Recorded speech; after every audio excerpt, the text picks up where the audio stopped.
So we're thrilled that you are all here. Today we actually have two guest speakers from the Wilford Woodruff Papers Project. So we're going to introduce them and let them take it away, and then we'll take questions at the end. This is being recorded, so if you have to drop out, we'll send out a recording of it in a day or two. Yes. So today we're joined by Jason Godfrey and John Fackrell. So I'll introduce them and then we'll turn everything over to Jason to start presenting. Sarah, if you wouldn't mind minding the waiting room. Yep.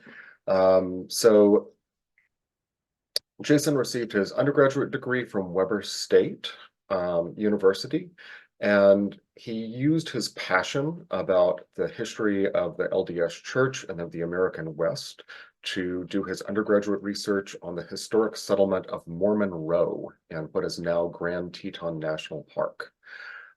Before college, he spent 2 years as a full-time missionary in the England Birmingham mission. And then he joined the Wilford Woodruff Papers, so working first as an editorial assistant and now as general editor. So congratulations, Jason, that's really exciting. So this gives him an opportunity to kind of express his love and respect for pioneer heritage and the history of the LDS Church. So Jason and his wife reside in Utah. Now, John Fackrell is an information professional and a web developer. He got his undergraduate degree in engineering from BYU, Idaho, and then got an MLIS. He worked as the Discovery and Web Services librarian at BYU, Idaho, then as a software engineer at Johns Hopkins University. In 2020, he was recruited to design and develop the website wilfordwoodruffpapers.org, which is beautiful. You should check it out.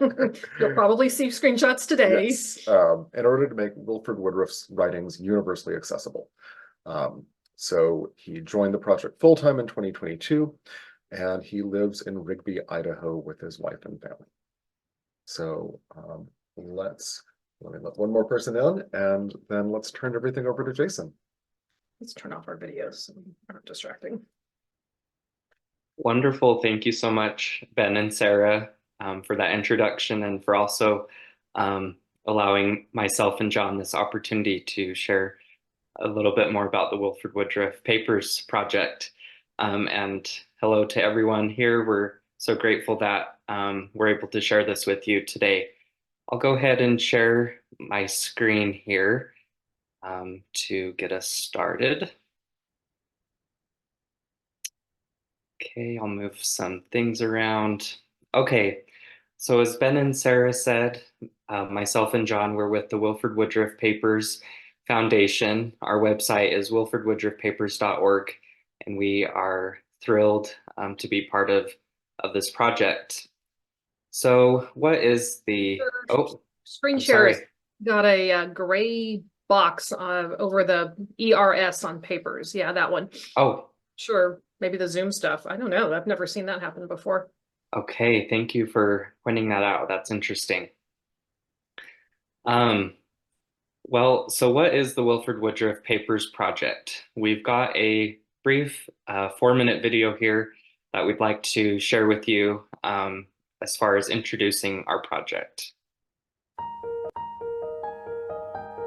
The Wilford Woodruff Papers Project is an ambitious effort to put all of Wilford's journals and letters and autobiographies and other documents online on an open access website so anyone in the world with access to the internet can learn the doctrines and history of the Restoration.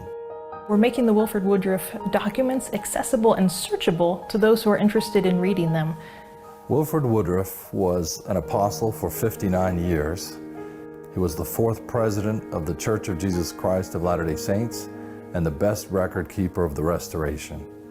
Wilford Woodruff joined the church in his 20s, and for the next 60 years, he kept a record of his life, and he kept a record of the Restoration.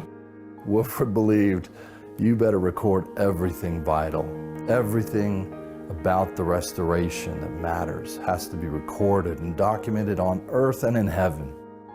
To access the Wilford Woodruff Papers, all you have to do is to go to wilfordwoodruffpapers.org And once you get there, you can search the documents by type of document, by letter, by journal. You can search by date. You can search by people or place mentioned in the document. And you can also browse a timeline of his life and a family group sheet that shows all of the family members. So the purpose of the Wilford Woodruff Papers Project is to get those documents into the hands of everybody across the world. So the challenge that comes with publishing all of Wilford Woodruff's papers is the scale. He has so many papers, thousands of pages of documents, and so in order to transcribe, to verify, to subject link, to find them, to digitize them, to create a website, that requires people, that requires manpower, that requires hundreds, thousands of hours. We put the digital images of Wilford Woodruff's letters and journals and other documents into a text editor, an online site where we can transcribe the documents and upload the images of them and compare them very closely. As part of documentary editing, we first have to transcribe the documents, and then we do what's called second-level verification. And that involves one reader looking at the digital image of the document and another following along in the transcription as the person looking at the digital image of the document reads it out loud to check that the transcription is accurate. Anybody, anywhere in the world with an internet connection can be looking at Wilford's actual images of his journals. We're taking the time to subject link all of the people and places mentioned in Wilford Woodruff's documents.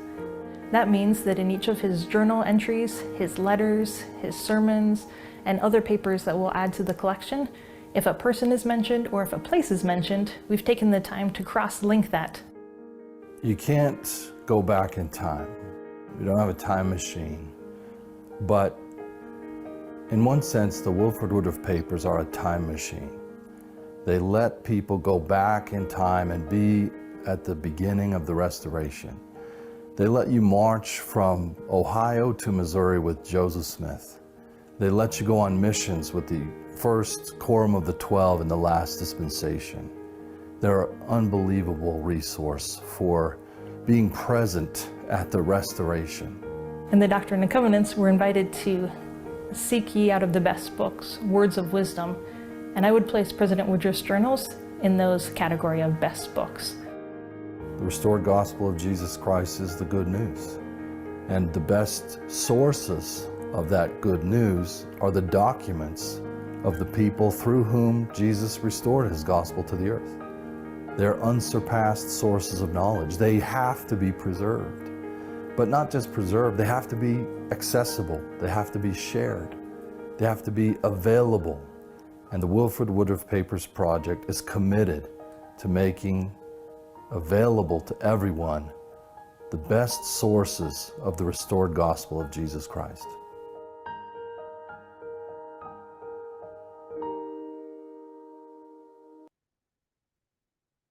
All right, wonderful. Every time I watch that video, I am just filled with a lot of excitement and gratitude to be part of this ambitious project. Many of the things mentioned in that video, John and I will talk about today. So we are a nonprofit foundation that began in 2020, and our goal is to have everything published on our website by 2027. So we're a little more than halfway there. And as you can see in this overview of the project, as of December of 2023, out of the 35,000 total pages that we knew existed, we had located 35,225.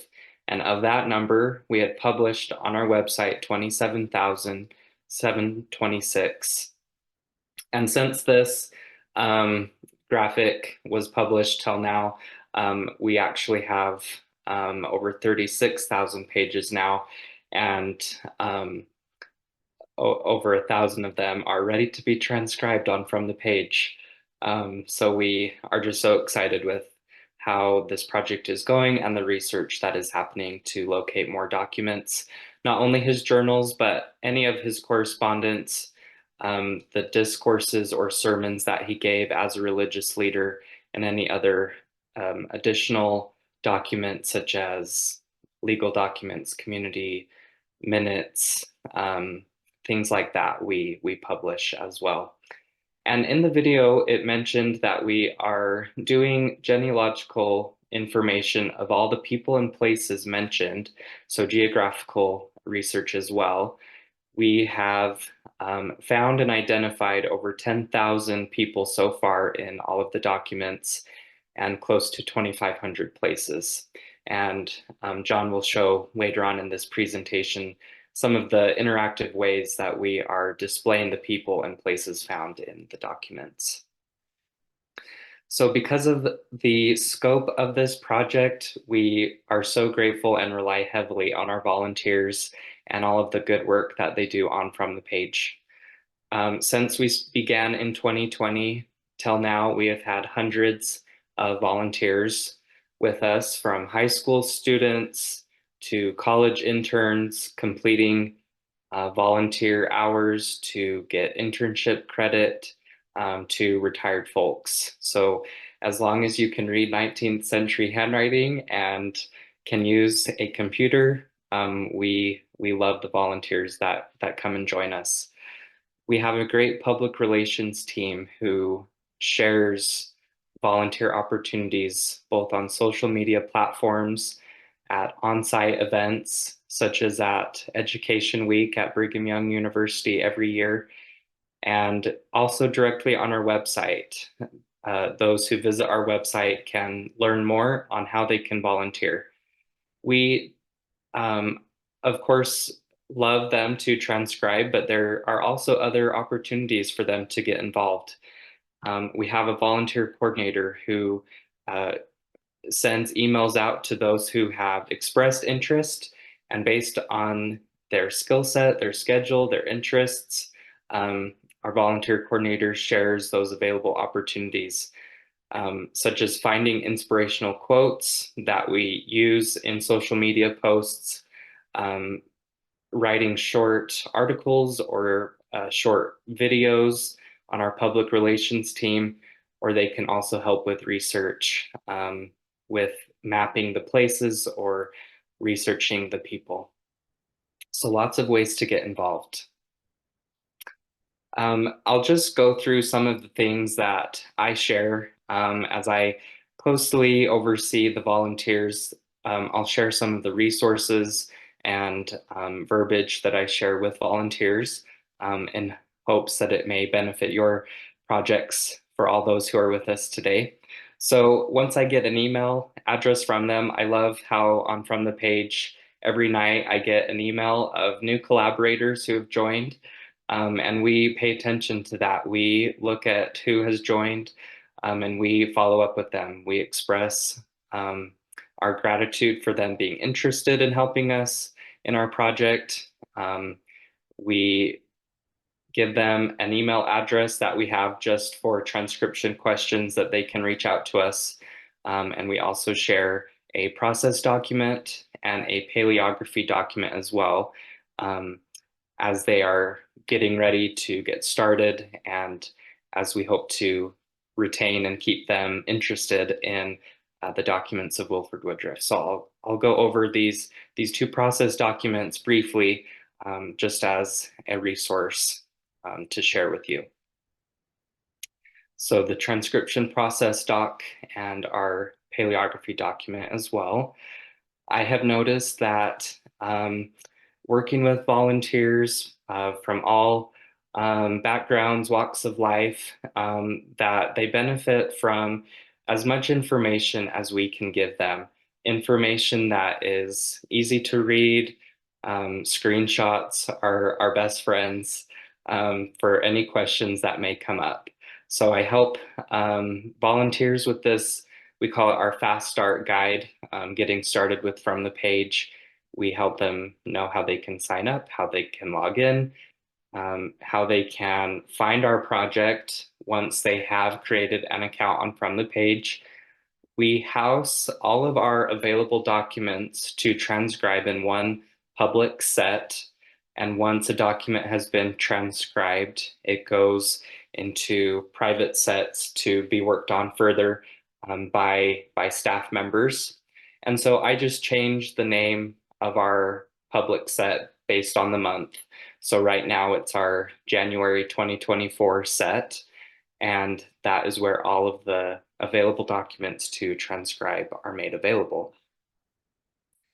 I like to highlight to our volunteers some of the layout features from the page that they can change, where they see the document, that they can change the brightness, they can zoom in, they can zoom out.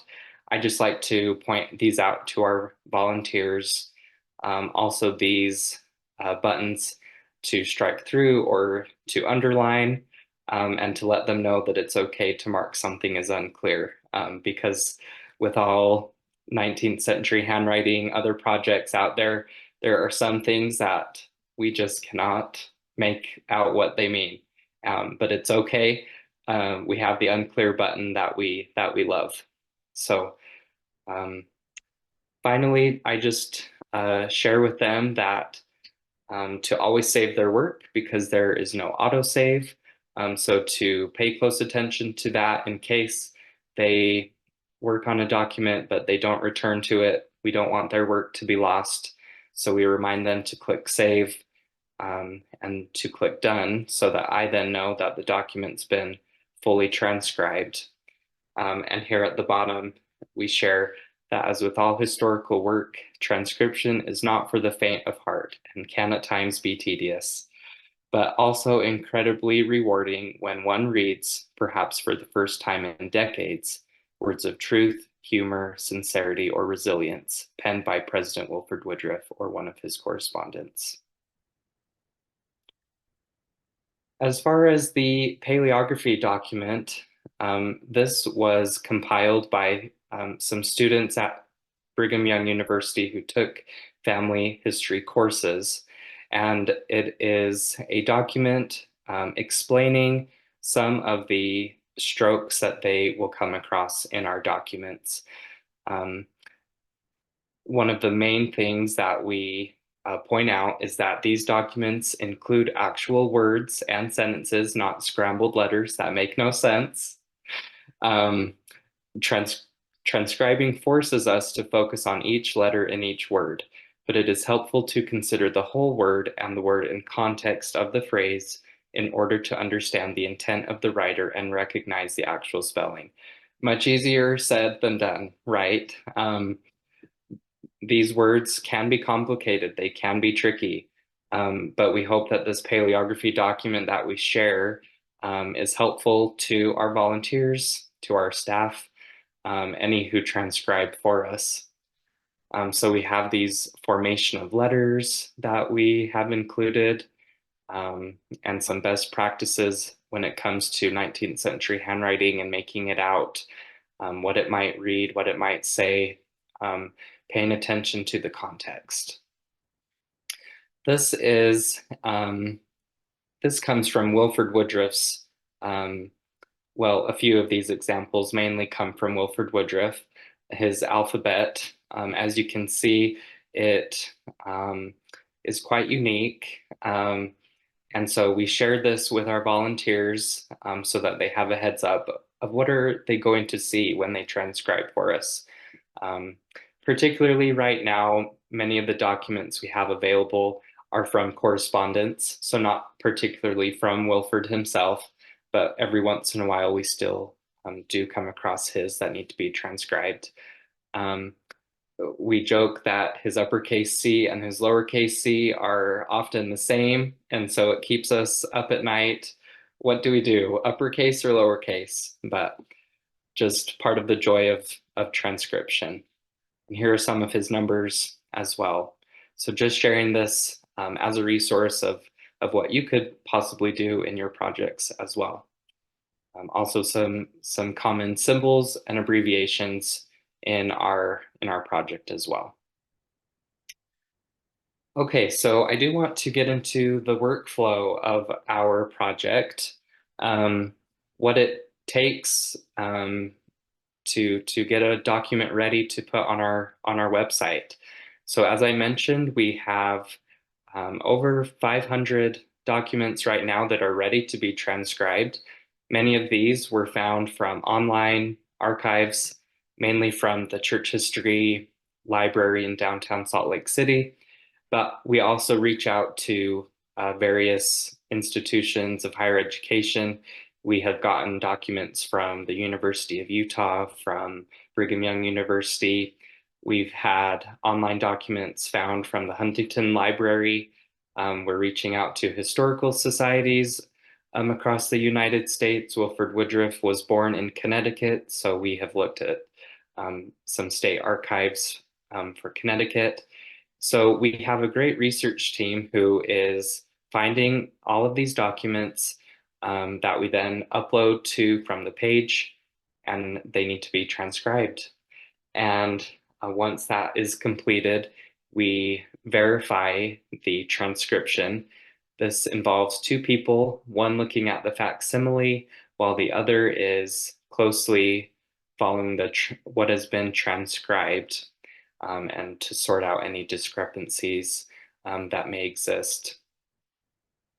Simultaneously, when a document is being verified, we also tag the dates, the people, the places, and topics. And John will get into that a little bit later. And finally, we have a third level review where our team of editors make sure that all the T's are crossed and the I's are dotted, and that it's ready and viewable on our website. As far as our engagement, getting our volunteers engaged, feeling like they are part of the project. On our website, we have a What's New feature that is updated almost daily with different videos, articles, social media posts that anyone can view. So this media comes from what we find in the papers of Wilford Woodruff, and we align it to so that people studying the Bible or the Book of Mormon, they can relate what they're studying with the documents of Wilford Woodruff. So lots of things for people to feel that their work is contributing to something other than just having a transcription available. We also have a few different social media platforms. Here is what our Facebook page looks like. I love the cover photo. This comes from Wilford Woodruff's journal. He was often very decorative and elaborate in his journal entries, especially for his famous year-end summaries of how far he traveled, how many miles, how many conferences he attended, or how many discourses he gave. So looking at his actual journal entries is always interesting. And we've got our Instagram as well that our public relations team adds to almost every day. So again, we are making people feel involved in this project in many different ways, as far as the writings that we come across from Wilford Woodruff. One of my favorite ways to engage our audience is the monthly newsletter that we send out every month. This includes some longer articles. We include project updates. We often spotlight our volunteers. So we like to give them the recognition that they deserve. We're so grateful for all that they do for us, and it's always really humbling to hear from them that they do feel valued with volunteering for us. And since I put this screenshot in, I'll just put a plug in that this article is definitely worth the read. In Wilford Woodruff's documents, he often used Taylor shorthand, Pittman shorthand, a combination of both. He used a unique alphabet called Deseret alphabet that Brigham Young created soon after the saints arrived in the Salt Lake Valley. And Legine Carruth, she is brilliant with translating the shorthand and the Deseret alphabet that we come across. We are so grateful to her and for her brilliance in translating those unique characters for us. So what are our recommendations for smaller organizations, or really for any project on From the Page? Some of these recommendations were what came to mind. To make the process documents accessible and understandable. So again, what I showed earlier with our process documents, we send that out as a PDF to our volunteers and hope that it's understandable to them. We recommend training mentors who can respond to questions and notes in documents. This could be a senior volunteer, someone who has stuck around for a long time. We love the feature on From the Page where you can leave a note directly on the page that you're working on, so that attention is given to that question and that it is resolved. We recommend communicating clearly and often. When questions arise, do volunteers know who they can reach out to? Do they know that they can receive a response in a timely manner? We also recommend having a variety of opportunities for individuals to get involved and to offer feedback and praise. So I'll now turn the time over to my colleague, John Fackrell, who will go over some of the ways that we've integrated the transcription in more interactive features on our website. John. Thanks, Jason. So I'm planning to talk about another group of volunteers and somewhat low-cost employees that we have utilized to help us with some technology projects. And the Day in the Life is a feature we just released recently that showcases both the work that Jason's team has been doing with the tagging and also the technology projects that I've been more involved with. But this idea of the Day in the Life was it was an idea that Jennifer Mackley had when she initially started this project. It's a way to look at the journals not only by page and to go through each journal by page, but to show by date each journal entry that was made by Wilford and associate that with the people, places, and topics, and also other documents that were written around the same time. So in order to accomplish that, we are using the subjects that are being tagged in From the Page. Jason mentioned we tag people, places, and in some cases topics, but not always. We do another search to find a lot of topics as well. But we pull that in, and we already had on the website ways to browse those different subjects. But in this view, you can see specifically on a day who was mentioned, where was mentioned, where perhaps Wilford was at that time, and we've mapped that out. And then we also pull in other documents that were written on the same date that we've tagged in From the Page. And then other events, we have a curated list of events in Wilford's life. We can also incorporate that onto this page. So it's really a culmination of all of the work that's being done by the editorial team to tag and transcribe, and it's really great. So we do have a small technology team here at the foundation, and so we're always looking for ways to do more with technology. Can you go to the next slide? And so we have this question of how can we leverage the experience and innovative minds of students with technical skills? In the past couple of years, we've built relationships with the students from various departments at BYU and BYU Idaho, with the help of our current CTO and previous CTO. We've met with them and really figured out or tried to work with different teams. So if you go to the next slide, we've identified several different ways that we can collaborate on projects. And this might be good for you if you're thinking about working in technology projects, how you can have people get involved and get really motivated with projects without spending a lot of money. So one way that we've done that is by hiring interns. the students at BYU Idaho are required to do an intern. So we've worked with students from the computer science department, from the like web design department, and hired them. It's a short-term internship, but we specify specific projects that they can work on in a given time and get their help with those. Another one is senior projects. A lot of students are required to do a senior project, and the ones that we've worked with, that is an unpaid position, and it's less oversight from us.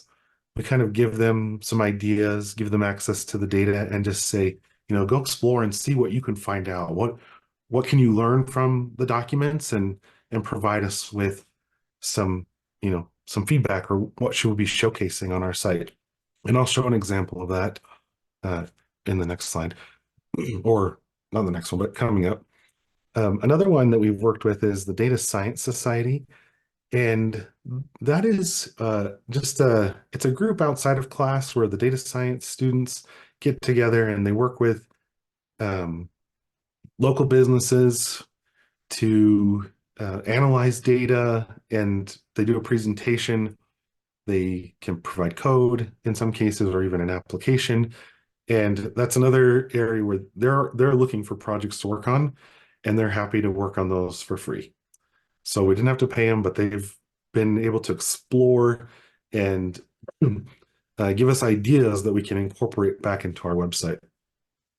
Another group that we've worked with is the Research and Business Development Center, which it's an entity. It's not part of BYU Idaho, but it works closely with BYU Idaho to give students opportunities. It's similar to the Data Science Society, where it's a group of students who are assigned a project, and it's for a class, so they get a grade, and there is a cost associated with it. So other universities might have a similar program where you can pay a small fee, and then students get experience working with different businesses to help them solve problems.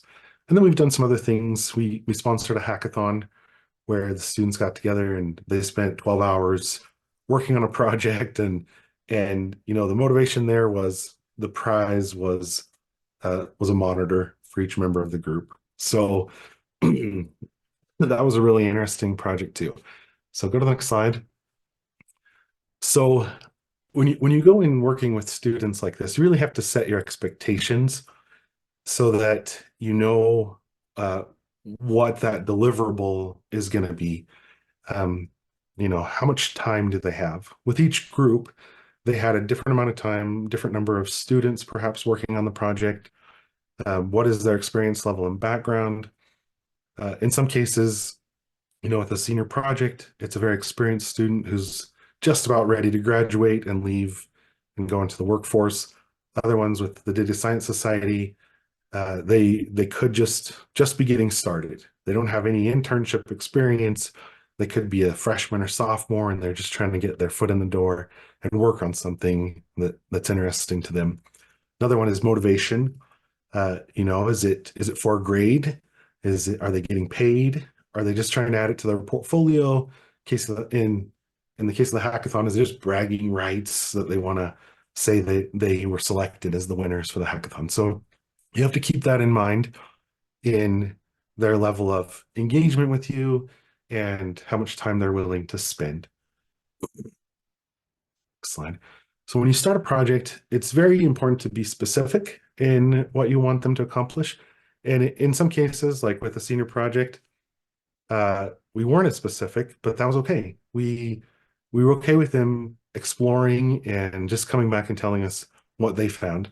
In other cases, like working with the RBDC, because we were paying them and it was a tight timeline, we had to be very specific about what the scope of the project was and what we expected back from them. And we had to determine those deliverables. Are we expecting an application? Are we expecting them to integrate with our website? Are we just expecting a presentation explaining what they did and what they explored? And in some cases, what language is it going to be written in?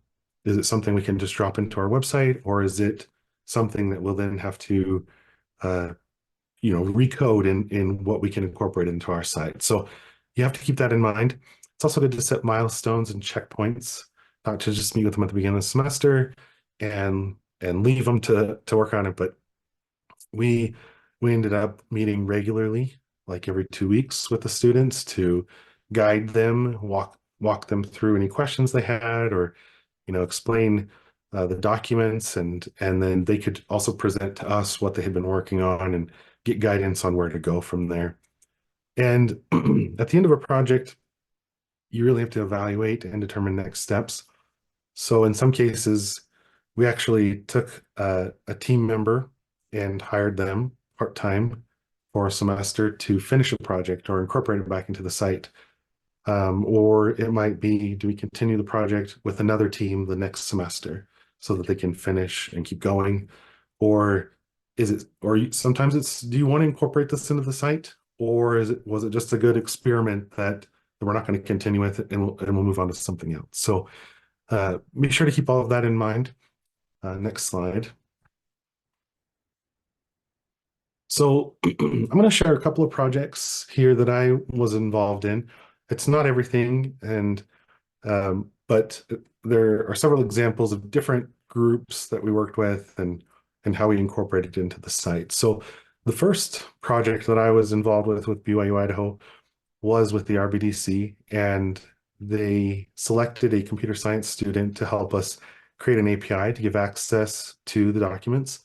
And it was important to create an API for the other groups that were following that. So the data science students that we were working with, the senior projects that were going to happen, they needed access to the data, and this was a way for us to provide access to all of the documents and subjects in our database. So we did have a student who developed the API. In our platform is built on Laravel. It's built in PHP, and so they forked our repo in GitHub, worked on the API, and then made a pull request, and we merged it back into our repository. And that was the deliverable for this project. So if you go to our site now, you can access the API, and it's open to anyone. And there was some work that I had to do on my end to finish getting it set up and make a public, portal where you can get your API key and things like that. But it was a great opportunity for having someone work on this on the side while I was working on other parts of the site. Okay, next slide. This next project was a senior project that a student worked on, and we kind of guided them in this direction of creating a map of all of the locations that were mentioned in Wilford's documents. And you can see here it's kind of like a heat map where you can see how many documents mentioned a certain place. And you can also, there's a slider in the upper right, so you can see by date when the documents were written. So if you go all the way to the left, there's not very many there. And then as you go to the right, it starts populating the map. And this was really cool for us to see and realize that we wanted to incorporate it into the site, but it was written in a Streamlit app, which is, I think it's Python based or R based. I'm not exactly sure, but we realized it's not something we could just drop into our site. So we had to recreate it on our site. And if you go to the next slide, I can show you what our final implementation was. And this is the map on our site now, where we've added the date filter, and you can kind of see the similar heat mapping functionality. But because we incorporated it into our site and did a little more work, we can actually filter by document type now. And if you click on a location, it will show the documents that are mentioned in that place, which the other one didn't do. So we had to do a little more work to extend it and really incorporate it so it's a seamless experience in our site. But it's something that we might not have started if that senior hadn't taken on this project and got us motivated and really excited to have a map on the website. Next slide. So another project that we recently did this last semester was we wanted to do sentiment analysis on the documents. And we haven't incorporated this one yet.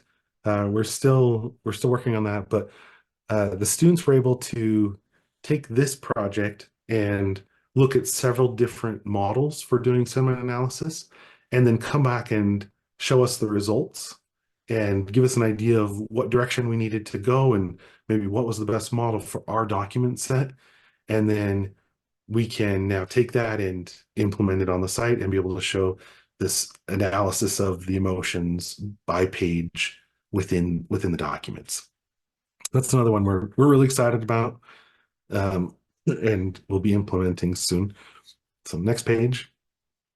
Another one that we had was, this was the same team, and they actually created a Shiny app, which was it's something that was outside of our site and it wasn't integrated fully, but it gave us this picture of what could be possible. And this is a similarity like recommender engine. And we went to them and we said, you know, if you're looking at a page in the documents, we'd like to be able to show people another page that's very similar, either based on who's mentioned in it, maybe the topics or the places, or even if you just took the text of the page and compared it with other pages. And so that's what they've done here. And you can see the different tabs. So you can see the top documents by people or by topics or by places. And to do this, they went out and they looked at, you know, creating the embeddings for the page. And they were looking at, you know, how can we create those embeddings and incorporate it back into our site? And then how do we do this analysis to see which ones are the top matches for a recommender engine. So another one we're excited about, but we haven't quite implemented yet. But it gave us, you know, this whole semester's worth of several students working on it and the findings that they had to now go forward and implement it within our platform. So next slide. Another one very similar is a semantic search on our site. We recently implemented a full text search engine where we have facets and filters on the side, and you know, you can go in and search, and it has some typo tolerance and things, but really it's just a keyword search. And a lot of times when people come to the site, they want to ask a question about the documents. And so we tasked, this was a data science society group. So it was just one of those, it was 6 or 7 students that were working on this and determining how could we incorporate semantic search into the documents.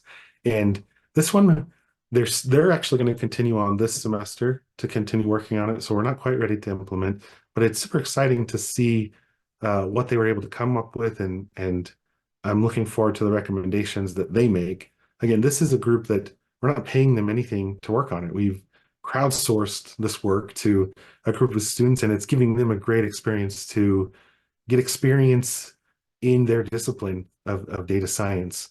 And they're super excited to be working on it. And I just have to, a couple times a semester, I'll meet with them to just talk through what they're working on and give them guidance and see the results. So one last project I wanted to touch on. I didn't work directly with this one, but it was a really cool one along the AI lines. But this is one that Ed Evans spearheaded, and he was working with a faculty member at another university, and he had some students working on it. But we created an AI learning experience towards the end of last year, and it was a trial that we did. We didn't continue on with it, but it was an application that you download, and we used it was, I guess to explain it, it was kind of like a chat GPT, but in a 3D world. So you could walk into Wilford's house and start talking to him and asking him questions about the documents.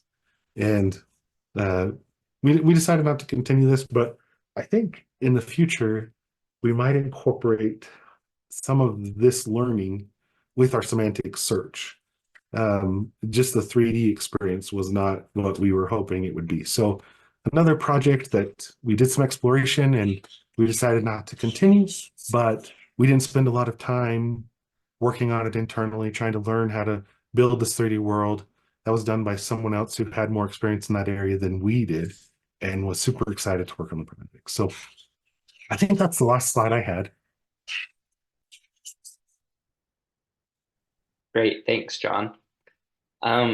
So just before we go into questions, we just wanted to share some of the testimonials of those who volunteer and transcribe for us.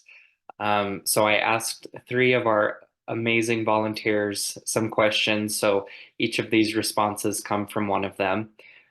So the first one, what motivates you to transcribe for this project and to regularly transcribe? And they said, I enjoy volunteering to worthy causes. Service brings a lot of joy to my life, especially in retirement. The second volunteer I asked, what advice would you give someone who has recently started volunteering and transcribing? And they said, I would tell them to keep plugging along. Do what you can when you can. Work on the pages that need reviewing so that you can get introduced to the writing and how letters are formed. After seeing several of those, try the transcribing. After you feel comfortable with both, decide if you like one style more than the other and concentrate on that. Keep working on a few pages a day. It becomes easier and is worth the time. So awesome. And finally, what is something you have learned from volunteering for our project? And they said, at first, I was mainly transcribing letters in reply to missionary calls. I was amazed at their spirit of sacrifice. This perspective has been a blessing to me.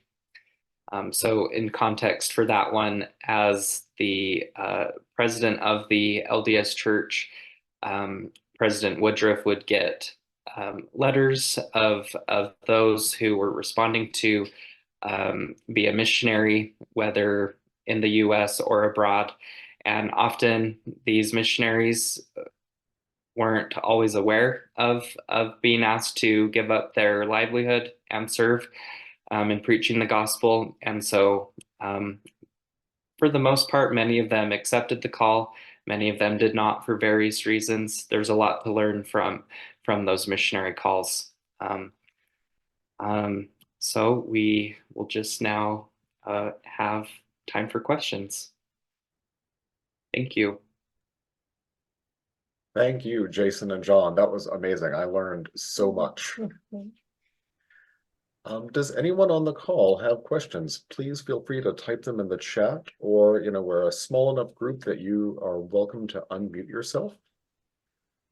Jason, maybe you could stop sharing your screen.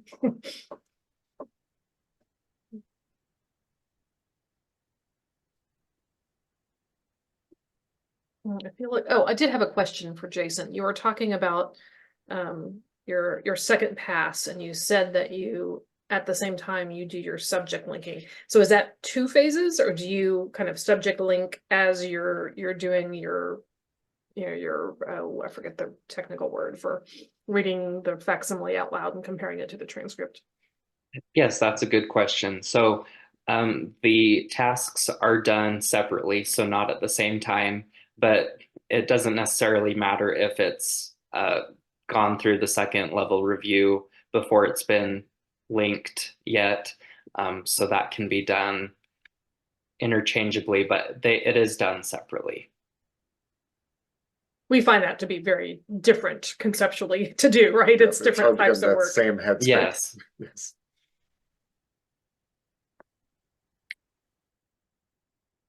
John, have you guys thought about doing I know you did some experiments with the AI learning experience, but just a chat interface to the papers? We have talked about it. We don't necessarily have plans to implement chat specifically. But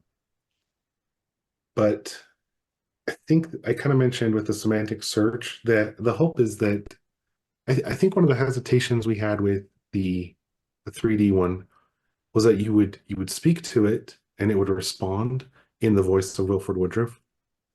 And there were some concerns about the accuracy of the responses in that, as for like him speaking as himself.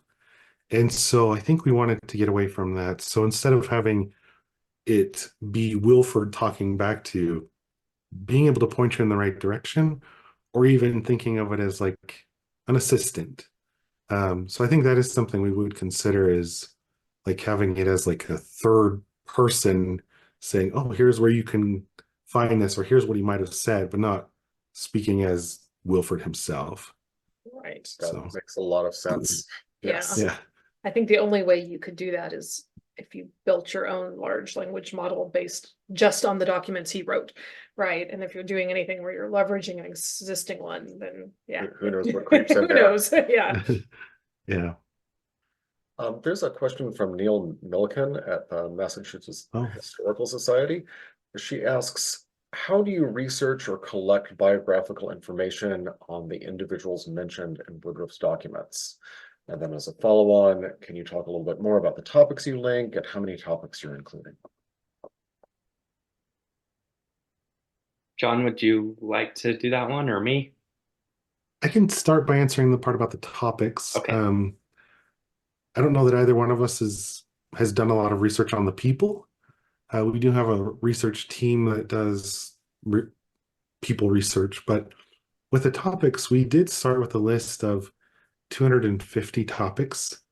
We were trying to keep it a little bit smaller. I think it's kind of modeled off the Joseph Smith Papers Project as well, where it's not too big, but we have a team of editors that has determined what might be the most interesting topics.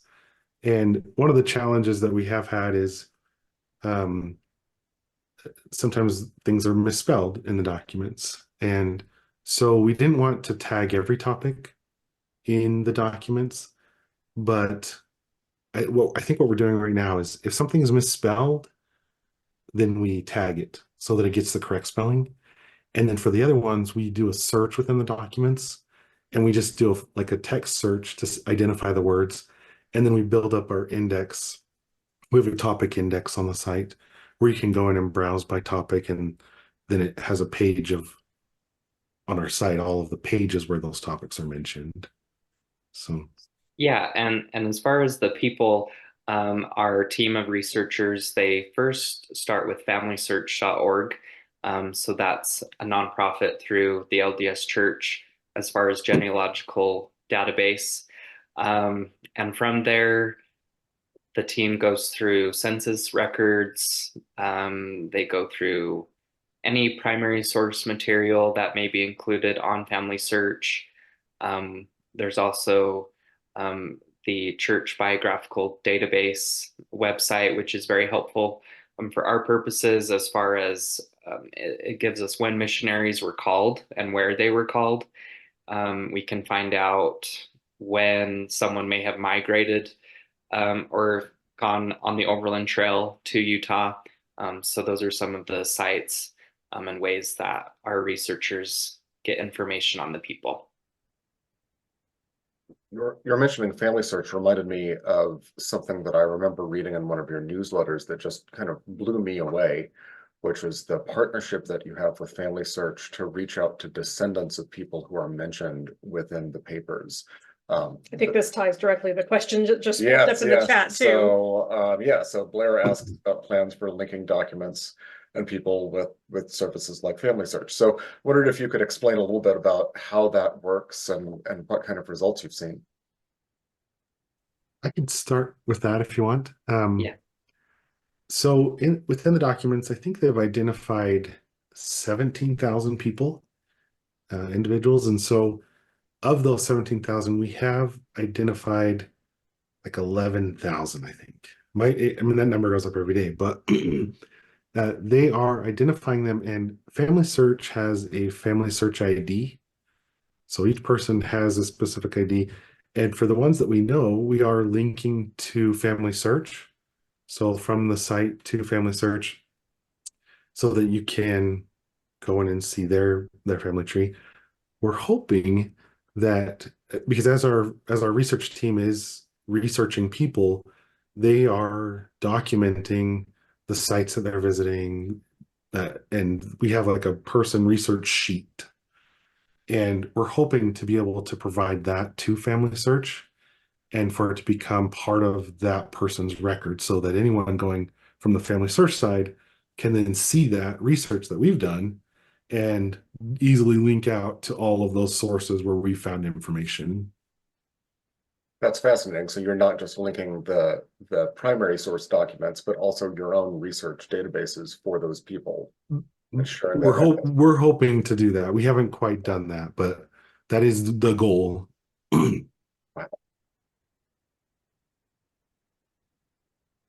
And Jason, did you want to add on to that? No. Okay. Okay, we have about 3 more minutes. If there are any other questions, please ask now.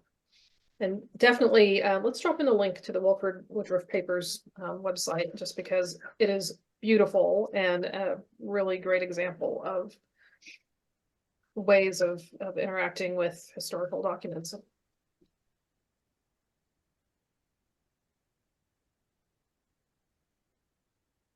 Well, thank you both So so much. much. We really appreciate it. You have so many documents, and your technology is really cutting edge for this type of documentary edition work. Yeah, and your explanations of how you partner with both volunteers and students and technologists this is really, really useful. So we really appreciate it. Thank you so much. Thank you. And thank you everyone for attending.